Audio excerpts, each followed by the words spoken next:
Welcome to my channel. আর একটা brand new ভিডিওতে তোমাদের স্বাগত। তো হাই, আমি সুজাতা। আমি তোমাদের সাথে শেয়ার করব কমন জুয়েলারি মিস্টেক, মানে তোমরা জুয়েলারি পরার পরে কোন কোন মিস্টেক গুলো করো, কোন কোন ভুলগুলো তোমরা করো, যেটা আমরা মেয়েরা স্পেশালি করে থাকি। যে মিস্টেক গুলো সেইগুলোই তোমাদের সাথে স্পেশালি। এখন তো ওয়েডিং সিজন, তাই আমি ভাবলাম কেননা তোমাদের সাথে একটা কমন মিস্টেক, কমন ভুল যেগুলো তোমরা করো সেগুলো শেয়ার করি, তোমরা যেন শুধরে নাও। আর বিয়ে বাড়িতে কিংবা কোনো অকেশনে তোমাদের দেখতে আরো গর্জিয়াস লাগে। যখন বিয়ে সিজন হয় আমরা ভাবি আমরা কি পরবো, কোনটার সাথে কোনটা যাবে, কোনটার সাথে কোনটা যাবে না। রাতে তো ঘুম হয় না, স্পেশালি আমার তো রাতে ঘুম আসে না যে এটা কেনা হলো না, সেটা কেনা হলো না, এই জুয়েলারির সাথে কোনটা যাবে, ওই জুয়েলারির সাথে কোনটা যাবে, সমস্ত কিছু যেগুলো মানে পুরোপুরি তোমরা এই ভিডিওতেই পেয়ে যাবে। অন্য কোনো ভিডিও দেখতে তোমাদের হবে না। কি কি লাগবে, কোনটার সাথে কোনটা ম্যাচিং করবে, কেমন ভাবে যাবে। যখন আমরা বিয়ে বাড়িতে যাই তখন ভাবি এটা পরবো না সেটা পরবো, এটা পরবো না ওটা পরবো, এরকম করতে করতে পুরো ঘেটে ঘ হয়ে যায়। তখনই কিন্তু আমরা এই ভুলগুলো করি। তো সেই ভুলগুলো করা যাবে না, সেটা নিয়ে আজকে তোমাদের এই ভিডিওটা। তো চলো ভিডিওটা শুরু করি। তো প্রথম ভুল আমরা যেটা করি, আমরা প্রচুর পরিমাণে জুয়েলারি পরে ফেলি, আর তার জন্য আমাদের যে লুক সেটা পুরো স্পয়েল হয়ে। হেভি জুয়েলারি পরে ফেলেছো, এছাড়া খুব হেভি তুমি মানে নেকলেস পরে ফেলেছো, খুব বড় বড় যে ইয়াররিং পরে ফেলেছো, এছাড়া মাংটিকা লাগিয়েছো, এটাকে এইগুলো কিন্তু লুকটাকে পুরো স্পয়েল করে দেয়। দেখতে প্রচুর বাজে লাগে, মানে মনে হয় যে তোমার মুখের যে সাজ সেটা কোথায় গেল, তোমাকে জুয়েলারির দিকেই দেখবে, মানে দেখতে কেমন একটা উদ্ভট লাগবে। তুমি তোমার জুয়েলারিকে মিনিমাম রাখো, কমসে কম রাখো।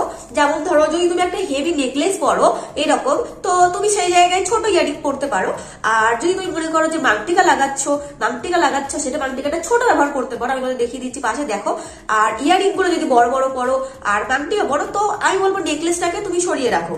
আর যদি নেকলেসটা হেভি পরো তাহলে কি করবে, তাহলে মাংটিকাটা দূরে রাখবে আর ছোট ছোট জাস্ট মানে ইয়ারিং গুলো পরে নেবে, দেখতেও সুন্দর লাগবে। যদি তুমি তোমার মানে এই ইয়ারিং গুলো বড় বড় রাখো তাহলে কি করবে, তুমি তোমার এই নেকলেসটাকে একটু ছোট রাখো, কিংবা চেন টাইপের যে নেকলেস গুলো হয় সেগুলো পরতে পারো। এছাড়াও কি করতে পারো, যদি তুমি নেকলেস মানে যদি তুমি ইয়ারিং গুলো বড় বড় রাখো তো নেকলেসটাকে স্কিপ করতে পারো। এটাতে কিন্তু লুকটাকে আরো সুন্দর লাগবে, মানে সিম্পল ভাবে যে গর্জিয়াস লাগবে দেখতে।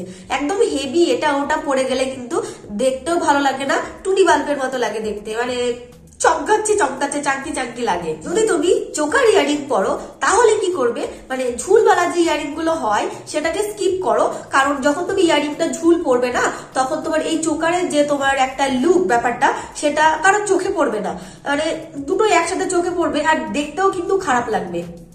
যদি তুমি মানে চোকারটা পরলে, যদি তুমি চোকার পরো আর তার সাথে মানে জাস্ট বেশি ঝুলওয়ালা না পরে মানে টপের মতো যে ইয়ারিং গুলো হয় ওগুলো পরো, তাহলে একটা লুকের ব্যালেন্স লুক দেয় আর দেখতেও কিন্তু আরো ইনহ্যান্স লাগে, আরো সুন্দর লাগে। এইরকম ভাবে তোমরা তোমাদের জুয়েলারিকে মানে চয়েস করতে পারো। আর মাংটিকাটাকে স্কিপ করতে পারো, যদি মনে হয় মাংটিকা অনেক বড় ছোট নেই তাহলে স্কিপ করে দাও, তাহলে দেখতেও কিন্তু খুব খারাপ লাগে। মাংটিকাটা যদি তোমরা স্কিপ করো তাহলে ওভার সাইজ যে মানে ইয়ারিং আছে সেগুলো পরতে পারো। আর ওভার সাইজ ইয়ারিং গুলো যদি পরো তোমার মানে নেকলেস আমার মনে হয় না পরলেই বেশি সুন্দর লাগবে। আর মাংটিকাটাকেও স্কিপ করতে পারো, তাহলে তোমার ওভারঅল লুকটা সুন্দর লাগবে, মানে ভরে আসবে আর ইজিয়ার ক্লিন লাগবে দেখতে তোমাকে। তো নেক্সট আমরা ভুল করি কিসে, মিক্স এন্ড ম্যাচিং এ। নেকলেসে তো ম্যাচিং ইয়ারিং আসে, কিন্তু সব থেকে প্রবলেম কিসে হয় আমাদের ব্যাঙ্গেলসে। মানে আমরা চুড়ি কি পরবো, চুড়ি কোনটার সাথে কোন কালার যাবে, এটার সাথে কোন কালার যাবে, এটা রাইট। কারণ আমরা চুড়িকে কিভাবে মিক্স এন্ড ম্যাচ করবো, কারণ সবসময় তো আর আমাদের চুড়ি মানে পুরো এক গাদা চুড়ি মানে কাছে থাকে না, তো সেটাকে মিক্স এন্ড ম্যাচ করে কিভাবে আরো লুকটাকে সুন্দর করবে সেটাই আমি তোমাদের বলবো, সেটাই হচ্ছে মিক্স এন্ড ম্যাচ। যদি তোমাদের মিক্স এন্ড ম্যাচ করতে প্রবলেম হয়, চুড়িতে তোমরা কনফিউজ হও, তাহলে কি করবে, প্লেন যে কাঁচের চুড়িগুলো হয় না সেগুলো পরে নাও, ওগুলোও কিন্তু দেখতে সুন্দর লাগে। এছাড়াও যে স্পার্কেল চুড়িগুলো আছে ওগুলো তোমার দেখতে পুরো বাজে লাগে, মানে যে তোমার স্পার্কেল বসানো, ছোট ছোট স্টোন বসানো, ওগুলো স্কিপ করতে পারো। ওগুলো পুরো লুকটাকে পুরো খারাপ করে দেয়, মনে হয় ওই যে গায়ে চুড়ি জড়িয়ে যে ঘোরে না ওই রকম ফিল হয়, মানে লুকটাকে পুরো স্পয়েল করে দিতে পারে। সো ওগুলো স্কিপ করো। এছাড়া সব থেকে বড় মানে ব্যাপার যে দুটো চুড়ি পাওয়া যায়, মানে বড় বড় বেশ মোটা মোটা, তো ওগুলো নিয়ে নাও ম্যাচ করে। অবশ্যই আমি বলে দিচ্ছি কেউ ম্যাচ করবে, ওগুলো নিয়ে নাও, ওগুলোও কিন্তু দেখতেও সুন্দর লাগে। আর এছাড়াও তোমরা এরকম করতে পারো, এক হাতে ঘড়ি পরলে, এক হাতে ব্রেসলেট পরলে, ওটাও কিন্তু লুকটাকে আরো সুন্দর লাগে। নেক্সট আর একটা কনফিউজ হচ্ছে আমাদের, আরো হতে পারে এরকম যে আমরা কাপড়ের সাথে কিভাবে জুয়েলারিকে ম্যাচ করব, ঠিক আছে? এটাও কিন্তু একটা মানে তোমাদের কনফিউজ হতে পারে। তোমরা হয়তো ভিডিও দেখেছো, এরকম প্রবলেম হতে পারে যে এটা দেখেছি ভালো বুঝতে পারছি না। তো এই ভিডিওটাতে কিন্তু আমি পুরো কনফিউজ মানে পুরো তোমাদের প্রবলেম সলভ করে দেবো। তো ফর এক্সাম্পল তোমরা দেখো আমি এখানে মানে যে আমার ব্লাউজটা সেটাতে কিন্তু গোল্ড আছে, প্লাস আমার এই যে এটাতেও কিন্তু গোল্ড আছে। আর আমি এর সাথে মানে যে তোমার পরেছি কালারটা সেটা আমি গোল্ড জুয়েলারি পরেছি। এর সাথে তুমি মানে যদি আমার ব্লাউজের কালার তোমার গ্রিন হতো কিংবা শাড়ির কালার ইয়েলো হতো, তাহলে কি করতাম, আমি গ্রিন কালারে যে তোমার চোকার পাওয়া যায় ওগুলো বাট গোল্ডের টাচ আছে সেগুলো নিতাম। কারণ কি বলতো, কারণ আমার শাড়ির কালার আর এখানে যে আছে সেটার কালার হচ্ছে গোল্ড। তো আমি এখানে যদি সিলভার জুয়েলারি নিয়ে নিই কিংবা মানে যে সিলভার কালার যে জুয়েলারি গুলো আছে ওগুলো নিয়ে নিই, তাহলে কিন্তু দেখতে আরো খারাপ লাগবে, লুকটাই পুরো চেঞ্জ হয়ে যাবে, দেখতেও ভালো লাগবে না। তো আমাদের কি করতে হবে, এই যে ছোট্ট ছোট্ট ছোট্ট ব্যাপারগুলো আমাদের ধ্যান দিতে হবে। যদি আমার এটার কাজ সিলভার কালার হতো তাহলে কি হতো, আমি সিলভার জুয়েলারি পরতাম। আর যেহেতু আমার এখানে তোমার গোল্ড আছে তো সেহেতু আমি গোল্ড জুয়েলারি পরছি। এছাড়াও এর সাথে আমি তোমার যে চোকার গুলো হয় পুঁতির ওগুলো পরতে পারতাম ম্যাচ করে। তোমার এই যে এই কালার ম্যাচ করে নিতাম, দিয়ে পরতাম তোমার। কিন্তু ওটার মধ্যে গোল্ডের যে টাচ সেটা থাকতে পারে এরকম। তো এরকম ভাবে যদি তুমি পরো দেখতেও কিন্তু সুন্দর লাগবে। আর সিলভার হলে আমি সিলভার জুয়েলারি পরতাম যদি আমার এই ওয়ার্ক গুলো সিলভার কালার হতো। যদি তোমার কাপড় একদম প্লেন হয় আর সলিড কালার হয় তাহলে কিন্তু তোমরা যে কোনো জুয়েলারি পেয়ার আপ করতে পারো, যে কোনো জুয়েলারি পরতে পারো, গোল্ড বলো সিলভার বলো যে কোনো জুয়েলারি পরতে পারো, দুটোই কিন্তু ওর সাথে মানিয়ে যায় কারণ ওটা তো প্লেন। নেক্সট ভয়ঙ্কর ধরনের মিস্টেক হলো জাম জুয়েলারি পরা, সেটা আবার রাতে। তো গাইজ রাতে কোনোদিন জাম জুয়েলারি পরো না, মানে লুকটা কেমন একটা গ্লো ব্যাপারটা চলে যায় আর দেখতেও মানে অতটাও পরিষ্কার যেটা ওটা লাগে না। অন্য জুয়েলারি পরলে এতটা ভালো লাগতো। তো রাতে জাম জুয়েলারি পুরোপুরি স্টপ করো, পুরো স্কিপ করে দিও। তো রাতে পরো না, দিনে পরতে পারো। আর সিলভার জুয়েলারি জাম যে জুয়েলারি গুলো হয় অক্সিডাইজ, ওগুলো কি করে, ওগুলো কটন শাড়ির সাথে কিন্তু বেশি ভালো লাগবে। যে এটা আমার তাঁতের তোমার হ্যান্ডলুম বলো কটন বলো, আমার এই তাঁতের শাড়িটার সাথেও কিন্তু তোমার যে জাম অক্সাইড জুয়েলারি গুলো ওগুলো কিন্তু খুব সুন্দর যেত, ওগুলো ভালো লাগতো।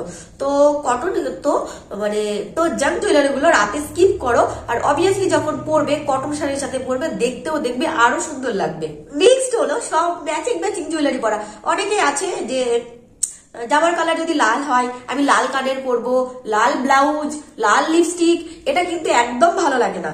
মানে যদি তোমার শাড়ির কালার হলো লাল আর তোমার ব্লাউজ হলো ব্ল্যাক, তো তুমি ব্ল্যাক ইয়ারিং পরতে পারো। তো এইরকম ম্যাচিং করে পরো, দেখতেও সুন্দর লাগবে। মানে পুরো লাল টমেটো বলো কিংবা ব্ল্যাক হলে পুরো ব্ল্যাক, এটা কিন্তু একদম মানায় না, দেখতেও কিন্তু সুন্দর লাগে না। যেমন রেড শাড়ির সাথে রেড তোমার ব্রাইড আলাদা, ব্রাইডের কথা বলছি না, রেড শাড়ির সাথে রেড তোমার blouse, red earring, red lipstick, দেখতে কেমন মনে হবে জানো, পুরো লাল টমেটো, না হলে মনে হবে গ্যাস সিলিন্ডার। তো তুমি রেড শাড়ির সাথে যে তোমার ডিপ বটল গ্রিন যেটা আছে ওটা পরতে পারো, তারপরে গ্রিন পরতে পারো।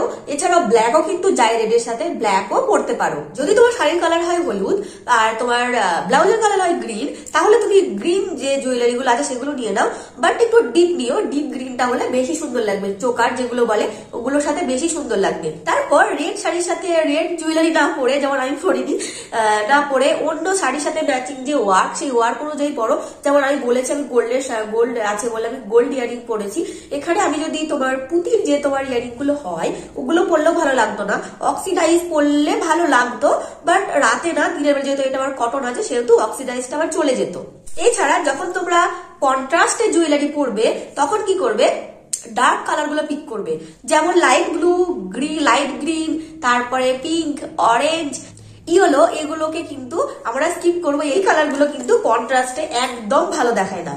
সো আমাদের দুটো জিনিসে ধ্যান রাখতে হবে, ম্যাচিং জুয়েলারি মানে পুরো ম্যাচিং জুয়েলারি না, শাড়ির সাথে পুরোপুরি একদম ম্যাচিং না পরা, ওয়ার্কের সাথে ম্যাচিং করে জুয়েলারি পরা। Dark green, dark magenta, dark তোমার মেরুন, তারপরে এইগুলো তোমরা নিতে পারো, এইগুলো কন্ট্রাস্টে ভীষণ ভালো লাগে দেখতে। এইসব কালার গুলো কিন্তু বেশি স্যাটেল লুক দেয়, মানে দেখতে সুন্দর লাগে। ওকে গাইজ, আজকে এই পর্যন্ত। ভিডিওটা ভালো লাগলে সাবস্ক্রাইব তো তোমরা করেইছো, আর লাইক করে দিও। ভিডিওটা ভালো লাগলে আমি নেক্সট আরো এপিসোড নিয়ে আসবো এই নিয়ে। আর একটু কমেন্ট করে জানিও তোমাদের ভিডিওটা কেমন লাগলো। So guys, tata.